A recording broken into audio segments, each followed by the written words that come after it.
हरे कृष्ण कृष्ण कृष्ण हरे हरे, हरे राम राम राम हरे हरे। तो प्रिय श्रोताओं, आप सभी का मेरे YouTube चैनल पर स्वागत है।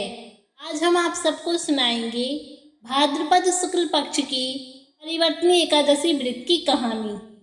युधिष्ठिर कहने लगे कि हे भगवान, भाद्रपद शुक्ल पक्ष की एकादशी का क्या नाम है, इसकी विधि तथा इसका महत्तम कृपा करके कहिए। अब भगवान श्री कृष्ण कहने लगे कि इस पुण्य, स्वर्ग और मोक्ष को देने वाली तथा सब पापों का नाश करने वाली उत्तम वामन एकादशी का महत्तम मैं तुमसे कहता हूँ, तुम ध्यान पूर्वक सुनो। यह पद्मा, परिवर्तनी एकादशी और जयंती एकादशी भी कहलाती है। इसका यज्ञ करने से वाजपेय यज्ञ का फल मिलता है। पापियों के पाप नाश करने के लिए इससे बढ़कर कोई उपाय नहीं।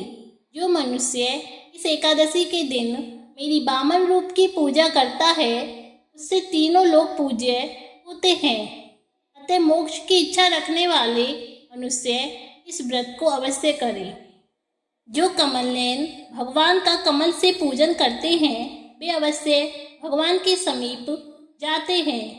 जिसने भाद्रपद शुक्ल एकादशी को व्रत और पूजन किया, उसने ब्रह्मा विष्णु सहित तीनों लोकों का पूजन किया। अतः हरिवासर अर्थात एकादशी का व्रत अवश्य करना चाहिए। इस दिन भगवान करवट लेते हैं, इसलिए इसको परिवर्तनी एकादशी भी कहते हैं। भगवान के वचन सुनकर युधिष्ठिर बोले कि हे भगवान, मुझे अति संदेह हो रहा है कि आप किस प्रकार सोते और करवट लेते हैं तथा किस तरह राजा बलि को बांधा और वामन रूप रखकर क्या क्या लीलाएं की। चतुर्मास के व्रत की क्या विधि है तथा आपके शयन करने पर मनुष्य का क्या कर्तव्य है, तो आप मुझसे विस्तार से बताइए। श्री कृष्ण कहने लगे कि हे राजन, अब आप सब पापों को नष्ट करने वाली कथा का श्रवण करें। त्रेता युग में बलि नामक एक दैत्य था। वह मेरा परम भक्त था। विविध प्रकार के वेद सूक्तों से मेरा पूजन किया करता था। नित्य ही ब्राह्मणों का पूजन तथा यज्ञ के आयोजन करता था। लेकिन इंद्र से द्वेष के कारण उसने इंद्रलोक तथा सभी देवताओं को जीत लिया। इस कारण सभी देवता एकत्र होकर सोच विचार कर भगवान के पास गए।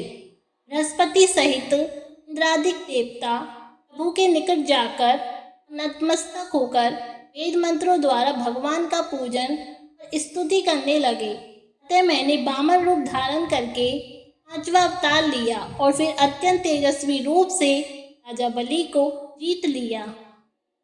इतनी वार्ता सुनकर राजा युधिष्ठिर बोले कि हे जनार्दन, आपने वामन रूप धारण करके उस महाबली दैत्य को किस प्रकार जीता।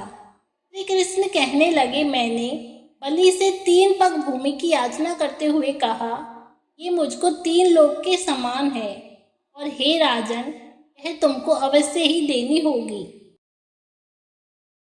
राजा बलि ने इसे तुच्छ याचना समझकर 3 पग भूमि का संकल्प मुझको दे दिया और मैंने अपने त्रिविक्रम रूप को बढ़ाकर यहाँ तक कि भूलोक में पद, भुवन लोक में जंगा, स्वर्गलोक में कमर, महकोट में पेट, जनलोक में हृदय, यमलोक में कंठ की स्थापना कर सत्यलोक में मुख, उसके ऊपर मस्तक स्थापित किया। सूर्य, चंद्रमा आदि सब ग्रहगण, योग, नक्षत्र, इंद्रादिक देवता और शेष आदि सब नाग गणों ने विविध प्रकार से वेद सूक्तों से प्रार्थना की। तब मैंने राजा बलि का हाथ पकड़कर कहा कि हे राजन, एक पद से पृथ्वी, दूसरे से स्वर्गलोक पूर्ण हो गए।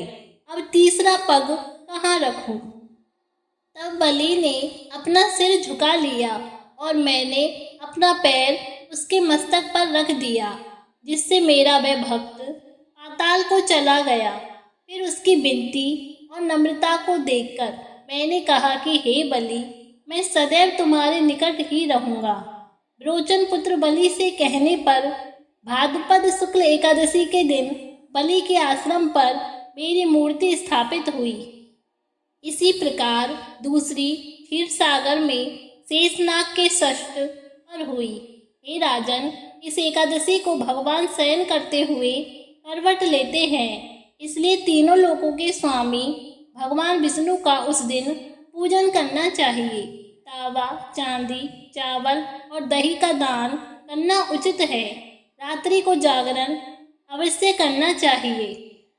जो विधि पूर्वक इस एकादशी का व्रत करते हैं वे सब पापों से मुक्त होकर स्वर्ग में जाकर चंद्रमा के समान प्रकाशित होते हैं और यश पाते हैं। जो पापनाशक इस कथा को पढ़ते या सुनते हैं उनको 1000 अश्वमेध यज्ञ का फल प्राप्त होता है। तो इस तरह हुई परिवर्तनी एकादशी व्रत की कहानी। धन्यवाद।